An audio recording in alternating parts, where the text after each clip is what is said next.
Un argumento es un razonamiento que se emplea para demostrar o probar que lo que se dice o afirma es cierto, o para convencer al otro de algo que aseveramos o negamos. El argumento siempre busca persuadir a la otra persona sobre la veracidad de lo que decimos. Por esta razón, para que sea convincente, debemos procurar que nuestro argumento sea coherente, sólido y sin contradicciones que puedan afectar su credibilidad. De allí que se diga que un buen argumento debe estar siempre blindado, es decir, sin puntos débiles para enfrentar réplicas y refutaciones.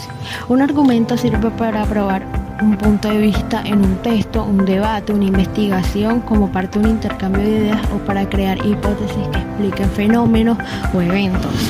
La argumentación también forma parte de nuestra vida diaria. Cada vez que defendemos nuestra visión del mundo y nuestras decisiones, usamos diferentes tipos de argumentos para sustentar nuestras ideas.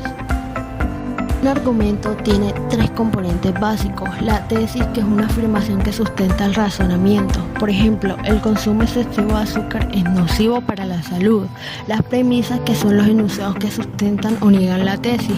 Por ejemplo, el azúcar está presente en la mayoría de los alimentos procesados que consumimos día a día, por eso solemos comerlo en exceso sin darnos cuenta. Esto es un factor de riesgo para el desarrollo de diabetes, aumento de peso y deterioro de los dientes.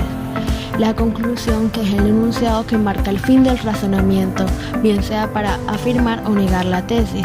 La conclusión además puede ser válida o inválida. Por ejemplo, el azúcar sí es dañino si se consume en exceso. Dichos elementos se organizan de la siguiente manera: afirmación, evidencias y razonamiento. La afirmación es la relación que se hace entre la tesis y el argumento. Las evidencias son los materiales o pruebas que sustentan el argumento, normalmente son citas textuales o parafraseadas. El razonamiento refleja la postura del autor y su reflexión personal respecto a la evidencia y al tema. Existen muchos tipos de argumentos. Entre los más importantes destacan los argumentos deductivos, los inductivos, los abductivos, los causales y por generalización. Un argumento deductivo es aquel cuya premisa contiene la conclusión. El argumento deductivo propone una premisa que plantea un razonamiento general y de ahí extrae una conclusión particular. Un ejemplo del argumento deductivo sería: todos los hombres son mortales. Juan es un hombre, por lo tanto Juan es mortal. El argumento inductivo. En este tipo de argumentos, las premisas contienen propiedades particulares que se repiten en cierto número de sujetos, objetos o eventos, producto de la observación directa. De estas propiedades o datos comunes se extrae una conclusión general que abarca tanto a los casos observados como a los no observados. En este sentido, el argumento inductivo, a diferencia del deductivo, va de lo particular a lo general. Un ejemplo del razonamiento inductivo sería el siguiente: el auto de Raquel es azul, el auto de Luis es azul, por lo tanto todos los autos son azules. Argumento abductivo. Este es un tipo de argumento cuya conclusión es una hipótesis que explica las premisas. Esta forma de razonamiento permite obtener nuevo conocimiento. Sin embargo, al tratarse una hipótesis, la conclusión puede ser probable, pero no se puede verificar.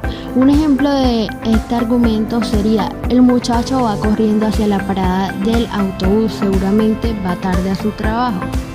Los argumentos causales son aquellos que parten de la vinculación de un evento u otro, de acuerdo a las leyes de causa y efecto. En este sentido, establecen un vínculo que en apariencia luce necesario, pero que podría no serlo. Un ejemplo sería: no pude hacer las compras porque salí tarde del trabajo y el supermercado ya estaba cerrado. Argumentos por generalización son aquellos que proponen extender una propiedad a un grupo de elementos solamente por haberla observado en unos pocos integrantes del conjunto. Un ejemplo de este sería: los cristianos hablan solo de Dios. Daniel habla mucho de Dios. Seguro es cristiano. Las falacias.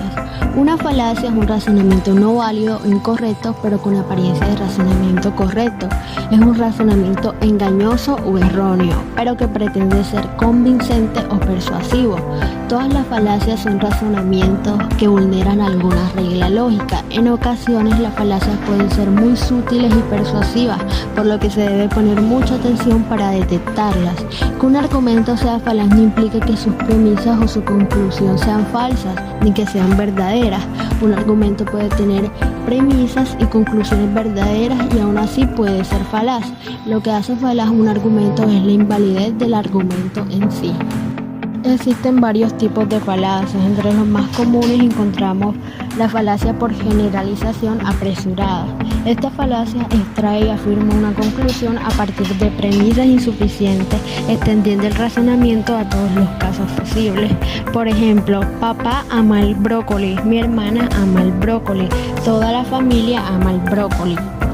La falacia contra la persona. Esta falacia desvía el ataque de los argumentos del oponente a su propia persona, desvirtuándolos por extensión a partir del ataque personal. Por ejemplo, los préstamos a largo plazo solucionarán el déficit fiscal. Eso lo dice usted porque es millonario y no sabe de necesidades. La falacia apelando a la ignorancia, también conocida como el llamado a la ignorancia, afirma la validez o falsedad de una premisa a partir de la existencia o falta de pruebas para demostrarlo. Así se basa la argumentación no en el conocimiento efectivo, sino en la ignorancia propia o del oponente. Por ejemplo, no se ha probado aún que los teléfonos móviles causen cáncer, así que no tienen de qué preocuparse. La falacia apelando a la tradición. Esta falacia asume la validez de una premisa de acuerdo al modo acostumbrado de pensar las cosas. Por ejemplo, el matrimonio homosexual no puede permitirse. ¿Cuándo se ha visto algo así?